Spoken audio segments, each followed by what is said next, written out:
Hey, bonjour tout le monde! Aujourd'hui, je vous fais une courte vidéo sur comment faire germer vos pommes de terre et à quel moment les mettre au jardin. Alors, c'est parti!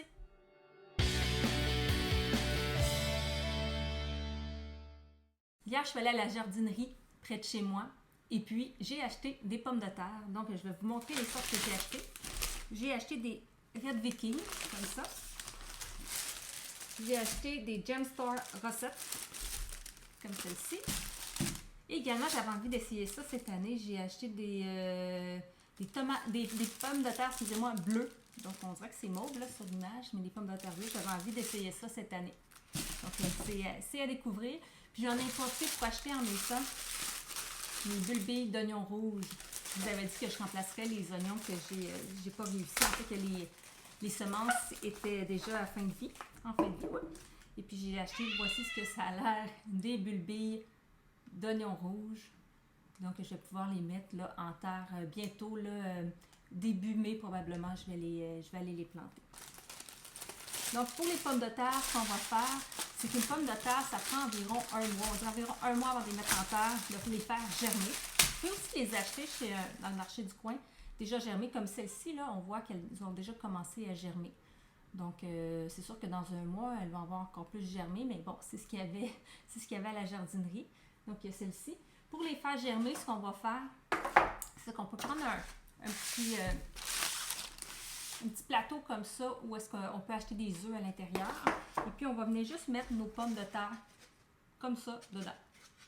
Donc, on va les faire. L'important, c'est de ne pas les superposer, en fait.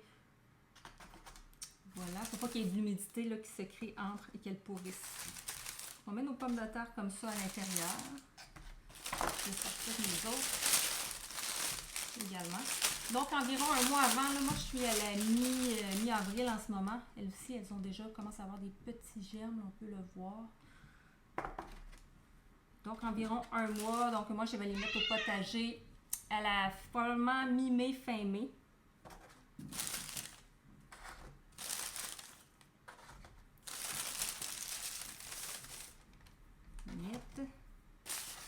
On voit bien là, la différence là, des pommes de terre. Là, les bleus, les germes sont comme mauves un peu. Donc, je ne vais pas les mélanger avec les autres. Je vais être capable de les reconnaître. Et puis, on a les pommes de terre rouges. Vous allez voir, celles-ci, elles sont gigantesques. C'est pas nécessaire de planter des pommes de terre grosses comme celle-ci. En fait, même l'idéal, je trouve, c'est de les prendre un petit peu plus petites. Là, un format comme ça, c'est vraiment ça l'idéal.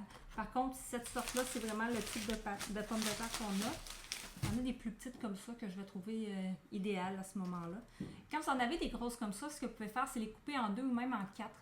Donc, vous allez pouvoir les laisser germer avant de les couper. Une fois que vous allez les mettre en terre, vous les coupez et vous allez pouvoir planter là, les 4 morceaux. Ça va bien fonctionner également.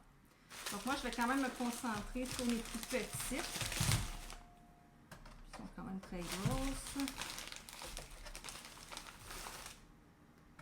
Voilà.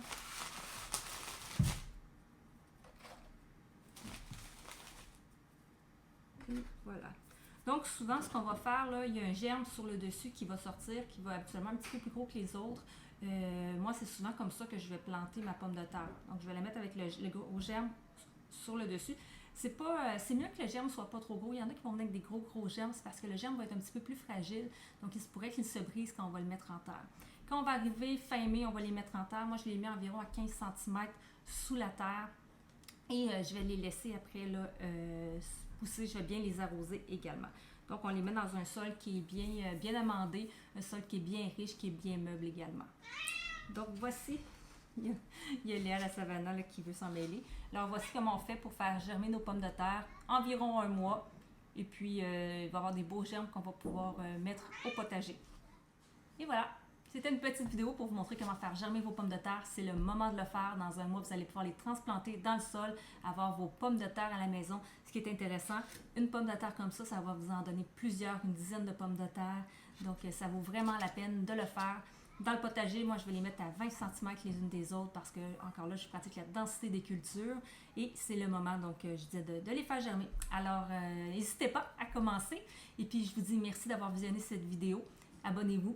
Si ce n'est pas déjà fait, c'est juste en bas. Vous pouvez me faire un pouce si vous avez aimé ça. Puis si vous enclenchez la cloche, vous allez être informé de mes prochains contenus. Alors, je vous dis merci et à la prochaine!